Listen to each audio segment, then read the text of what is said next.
Before we begin, please hit that like button, share, and subscribe for more. Thanks for being part of the story.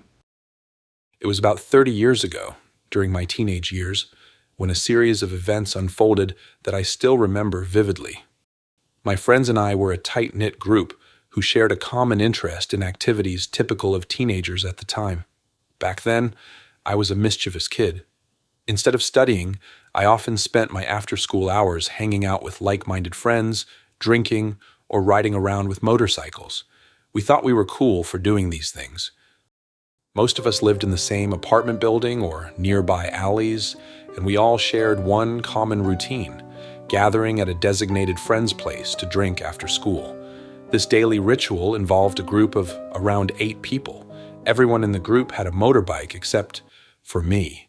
Around that time, my mother was very into fortune-telling and often took me along.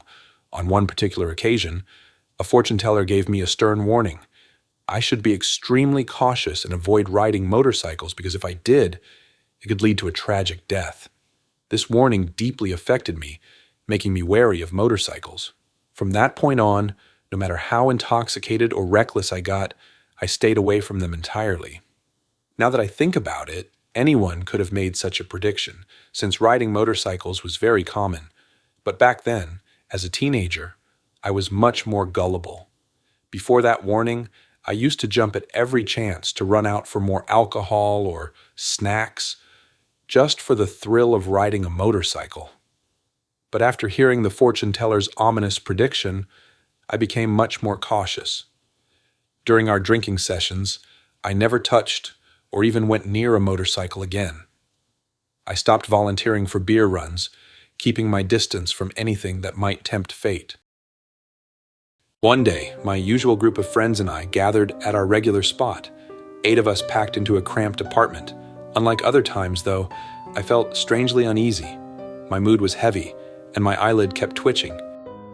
As we sat around drinking, a sharp chemical smell caught my attention. It was like a strong scent of disinfectant, the kind used in hospitals. The odor was so overpowering that it made me dizzy. I asked if anyone had recently been to a hospital or brought something from there. But my friends just shrugged it off, joking that it was probably just the alcohol. But I knew better. I'd been drinking plenty of times before, and this wasn't the smell of alcohol.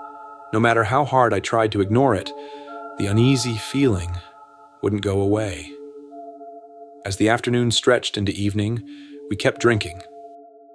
Around 6 p.m., Tommy, a close friend of Santi, the apartment owner who had let us use his place to drink and hang out, stood up and announced that he was heading out to pick up his girlfriend. He asked if anyone needed anything, more ice, soda, alcohol, or snacks. We handed him some money and gave him a list of things to grab. He promised to be back soon, then left. The rest of us continued drinking, growing more intoxicated as the hours passed. Time slipped by, and before we knew it, it was past 10 p.m.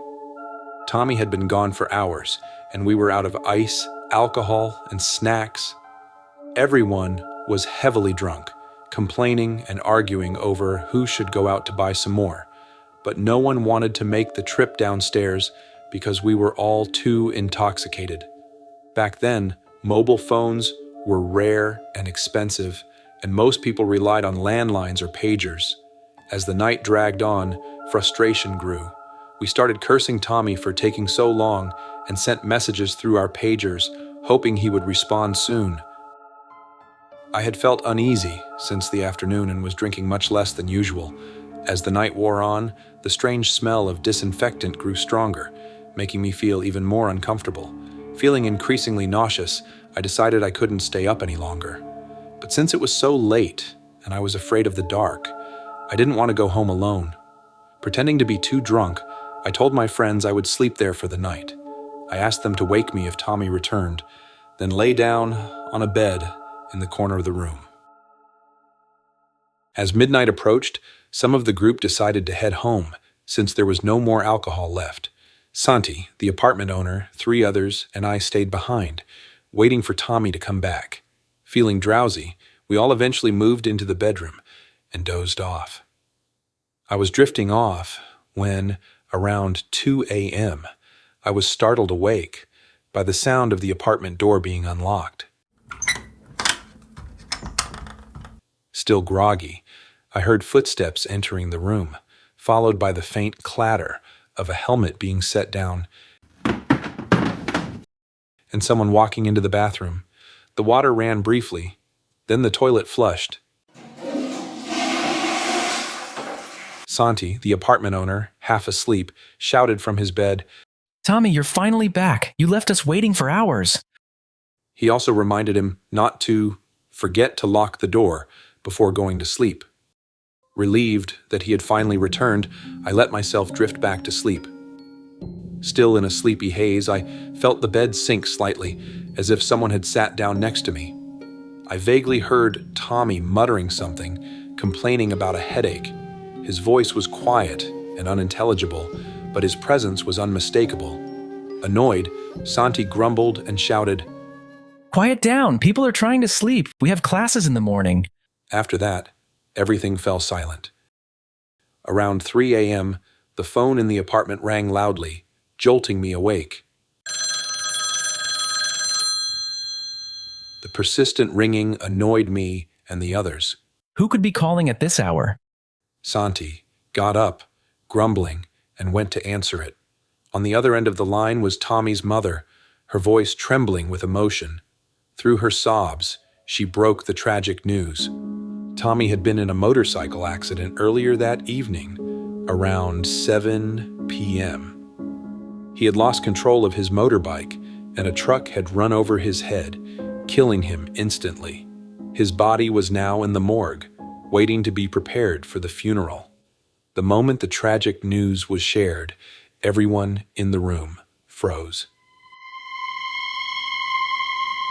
Panic set in, and someone quickly turned on all the lights.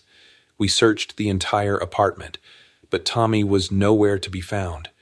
The helmet that had supposedly been placed on the table was missing, and there was no trace of him. It was only after our frantic search that we realized Tommy couldn't possibly have returned. He had been dead for hours, according to his mother. A wave of terror washed over the group. Without saying a word, some of our friends quickly gathered their things and left, too frightened to stay any longer. The three of us who still remained gathered to make sense of what had happened. We retraced our steps, thinking back to the moment when we all heard the sound of the door unlocking. We also confirmed hearing the noise of a helmet being placed down, followed by the sounds of someone moving around and complaining about a headache. But the most chilling part was the unmistakable sensation of the bed sinking, as though someone had lain down beside us. As we pieced everything together, we unanimously agreed and concluded that what we had heard and experienced was undoubtedly the spirit of Tommy, as the dead body couldn't possibly have returned. Later that day, we attended his funeral to pay our respects. There, we saw his body in the morgue. His head had been crushed by the truck. It was a gut-wrenching sight, especially since he had been such a beloved friend to all of us. The mood at the funeral was somber, and we were haunted by the events of the previous night. However, our surprises didn't end there. 3 days had passed since the incident. After spending several nights at another friend's house, Santi returned to his own apartment during the day to pack some clothes, thinking it would be less frightening in daylight. Persuaded by him, I went along to help.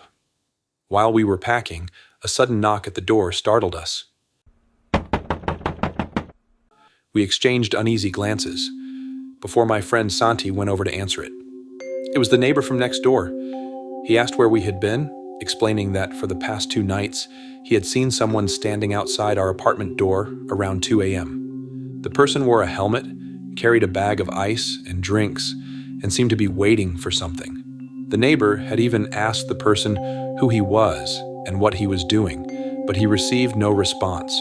Now, seeing Santi, he wanted to warn us, fearing it might have been a thief. Hearing this, my friend and I were terrified.